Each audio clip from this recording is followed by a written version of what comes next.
ಮಲ್ಕೊಂಡಿದ್ರೇನ್ರಿ? ಇಷ್ಟ ಜನಗಳ ಭವಿಷ್ಯ ನಿಮ್ ಕಣ್ಣೆದ್ರೆ ಕಾಣಿಸ್ತಿಲ್ವೇನ್ರಿ?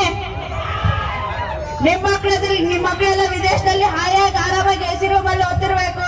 ಇಲ್ಲಿ ಬಡ ಜನರ ಮಕ್ಕಳು ಪಾರ್ಟ್ ಟೈಮ್ ಎಲ್ಲ ಕೆಲಸ ಮಾಡ್ಕೊಂಡು ಅವ್ರ ತಂದೆ ತಾಯಿ ಅಲ್ಲಿಂದ ಕಷ್ಟಪಟ್ಟು ಅವ್ರಿಗೆಲ್ಲ ದುಡ್ಡು ಕಳಿಸಿ ಇವ್ರನ್ನಿಷ್ಟು ಕಷ್ಟಪಟ್ಟು ಓದಿಸ್ತಿರೋದು ನಿಮ್ಮ ಇಲ್ಲಿ ಬೀದಿಲ್ ಬಂದು ನಾವು ಹೋರಾಟ ಮಾಡಕ್ಕೇನ್ರಿ? ಏನ್ರಿ ಮಾಡ್ತಿದ್ದೀರಾ ನೀವು? ನಿಮ್ಮೆಲ್ಲರ ತಂದೆ ತಾಯಿ ನಮ್ಮೆಲ್ಲ ತಂದೆ ತಾಯಿ ಮೊದ್ಲು ಗಮನದಲ್ಲಿ ಇಟ್ಕೊಡ್ರಿ. ನೀವು ಹಾಕೋ ಒಂದೊಂದು ಮತದಿಂದನೂ ನಮ್ಗಳ ಜೀವನ ಡಿಪೆಂಡ್ ಆಗಿರುತ್ರಿ. ನೀವು ಯಾವ ನಾಯಕರನ್ನ ಆರಿಸ್ತಾರ ಅದ್ರ ಮೇಲೆ ನಮ್ಗಳ ಭವಿಷ್ಯ ಡಿಪೆಂಡ್ ಆಗಿರುತ್ರಿ. ನಿಮ್ಗಳ ಓಟ್ 100-500 ರೂಪಾಯಿ ಮಾಡ್ಕೊಂಡು ನಮ್ಗಳ ಜೀವನನ ನಮ್ಗಳ ಭವಿಷ್ಯ ನೀವು ಬೀದಿಗೆ ತಗೊಳ್ಳೋ ತರ ಮಾಡ್ಬೇಡ್ರಿ. ಎಲ್ಲ ಪೋಷಕರಲ್ಲಿ ಮೊದಲ ವಿನಂತಿ. ನಿಮ್ಗಳ ಓಟ್ ಒಂದೊಂದು ನಮ್ಗಳ ಭವಿಷ್ಯವನ್ನು ನಿರ್ಧಾರ ಮಾಡುತ್ತೆ. ಒಬ್ಬೊಬ್ಬ ನಾಯಕನಿಂದನೂ ಪ್ರತಿಯೊಂದು ಚೇಂಜ್ ಮಾಡುವಂತ ತಾಕತ್ತಿರುತ್ತೆ. ಬಟ್ ನಮ್ಮಲ್ಲಿ ಯಾಕೆ ಈ ಸಿಸ್ಟಮ್ ಇದೆನೋ ನನ್ಗೆ ಗೊತ್ತಾಗ್ತಿಲ್ಲ. ಇಷ್ಟ ಜನರೆಲ್ಲ ಏನಕ್ಕೆ ಒಂದಲ್ಲ ಎರಡಲ್ಲ 3-10 ವರ್ಷದವರೆಗೂ ನಮ್ ಜೀವನ ಹಾಳು ಮಾಡ್ಕೊಂಡು ಬರೀ ಓದೋದ್ರಲ್ಲೇ ಜೀವನ ಮಾಡೋದಾಗುತ್ತಲ್ಲ. ನಿಮ್ ನೇಮಕಾತಿ ಮಾಡ್ಕೊಳ್ಳೋದು ಯಾವಾಗ? ಇಷ್ಟ ಜನರ ಭವಿಷ್ಯ ಸುಧಾರಿಸೋದು ಯಾವಾಗ? ಏನ್ ಮಾಡ್ತಿದಾರೆ ನೀವು? ಇನ್ನು ಬರೀ ಅವಾಗ ಬಿಡ್ತೀವಿ ಇವಾಗ ಬಿಡ್ತೀವಿ ಅವಾಗ್ಲೇ ಬಿಡ್ತೀರಾ ನೀವು? ಇಷ್ಟ ಜನರ ಭವಿಷ್ಯ ಇಷ್ಟ ಜನರ ಶಾಪ ನಿಮ್ ಕರ್ತ ಬಿಡಲ್ಲ ಕಣ್ರಿ. ಇಷ್ಟ ಜನರ ಶಾಪ ನೀವು ಕರ್ತ ಬಿಡಂಗಿಲ್ಲ. ಏನ್ ಮಾಡ್ತಿದ್ದೆ ಸರ್ಕಾರ? ಕಾಣಿಸ್ತಿಲ್ವಾ ಇಷ್ಟ ಜನ? ಇದೇನು ಅಲ್ಲ. ಇನ್ನು ಸ್ಟೂಡೆಂಟ್ಸ್ ಏನ್ರಿ? ಸ್ಟೂಡೆಂಟ್ಸ್ ಏನ್ ಮಾಡ್ತಿದ್ದಾರೆ? ನೀವು ಬಂದು ಯುನಿಟಿಯಿಂದ ಏನು ಕೆಲವರೆಗೂ ಏನು ಮಾಡಲ್ಲ. ಇವ್ರು ಹೋರಾಟ ಮಾಡ್ತಾರೆ ಹೋಗ್ತಾರೆ ಬಿಡಿ, ಏನ್ ತಲೆ ಹಾಕೊಳ್ಳಲ್ಲ ಅಷ್ಟೇ ಅಂತಾರೆ. ಧಾರವಾಡದಲ್ಲಿ 10% ನೀವು ಬಂದ್ ಕೇಳ್ರಿ. ನಾವು ಅವ್ರ ಹಕ್ಕುಗಳನ್ನ ಕೇಳ್ತಿಲ್ಲ. ನಮ್ಮ ಹಕ್ಕು ಏನಿದೆ ನಮ್ಮ ಹಕ್ಕು ಕೇಳ್ತಾ ಇದೀವಿ. ನಮ್ಮ ಹಕ್ಕು ನಾವು ಕೇಳ್ತಾ ಇದೀವಿ. ನಮ್ಮ ಹಕ್ಕು ನಾವು ಕೇಳ್ತಾ ಇದೀವಿ. ನಮ್ಮ ಹಕ್ಕುಗಳನ್ನ ಕೊಡ್ರಿ. ನಾವೇನ್ ನಿಮ್ಮನೆಯಿಂದ ಕೇಳ್ತಿಲ್ಲ. ನಮಗ್ ಬರ್ಬೇಕಾಗಿದ್ದ ಹಕ್ಕು ನಾವು ಕೇಳ್ತಾ ಇದೀವಿ. ಏನ್ರಿ ಮಾಡ್ತಿದ್ದೀರಾ ನೀವು? ಇಷ್ಟೆಲ್ಲ ಭವಿಷ್ಯ ಜೊತೆ ಆಟ ಆಡ್ತಿದ್ದೀರಾ ನೀವು? ಇವಾಗಲೇ ಎಚ್ಚರಿಕೆ ತಗೊಳ್ಳಿಲ್ಲ ಅಂತಂದ್ರೆ ಇನ್ನು ಪರಿಣಾಮ ತುಂಬಾ ಕೆಟ್ಟದಾಗಿ ಎದುರಿಸಬೇಕಾಗುತ್ತೆ. ಫಸ್ಟ್ ಆಫ್ ಆಲ್ ವಿದ್ಯಾರ್ಥಿಗಳು ದಯಮಾಡಿ ಮುಂದೆ ಬರ್ಬೇಕು. ನಿಮ್ಗಳ ಹಕ್ಕು ಏನು? ಪಾಲಿಟಿ ಓದಲ್ಲೇ ಕೂತ್ಕೊಂಡ್ರೆ ಸಾಲದು.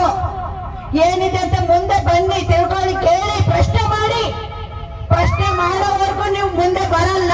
ಪದೇ ಪದೇ ಎದುರ್ಕೊಂಡು ಹಿಂದೆ ನಿಂತ್ಕೊಂಡು ನನಗೆ ಅಂತಂದ್ರೆ you can't do anything guys. ಮುಂದೆ ಬನ್ನಿ, ಪ್ರಶ್ನೆ ಮಾಡಿ. ಸರ್ಕಾರ ಪ್ರಶ್ನೆ ಮಾಡುವಂತ ಹಕ್ಕು ನಿಮಗಿದೆ. ಏನ್ ಮಾಡ್ತಿದ್ದೀರಾ?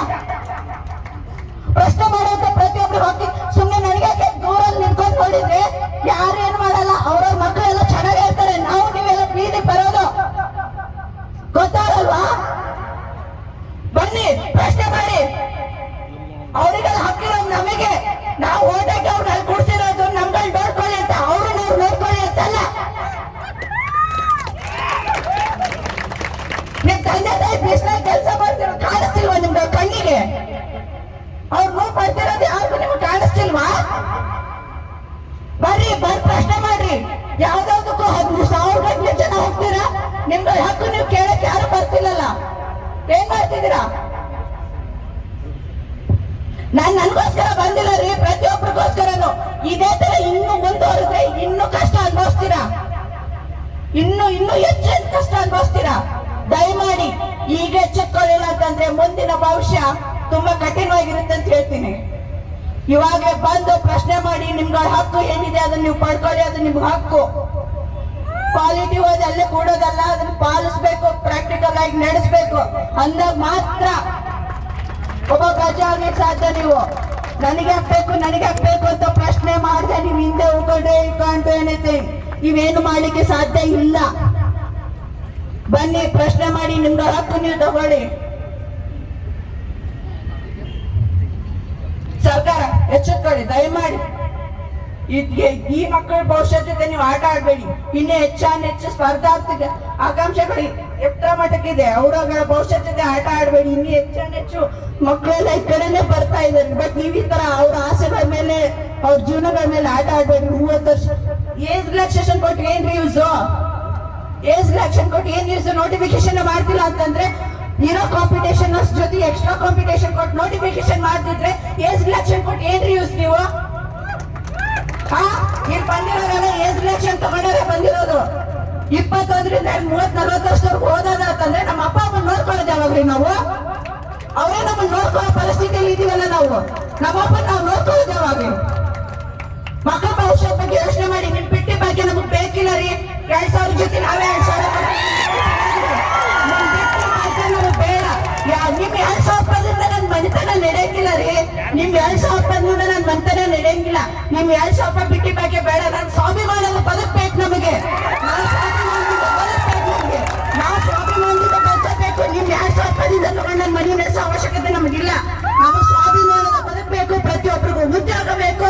ಅವರು ಸ್ವಾಭಿಮಾನದಿಂದ ಅವ್ರ ಜೀವನ ನಡೆಸಬೇಕು.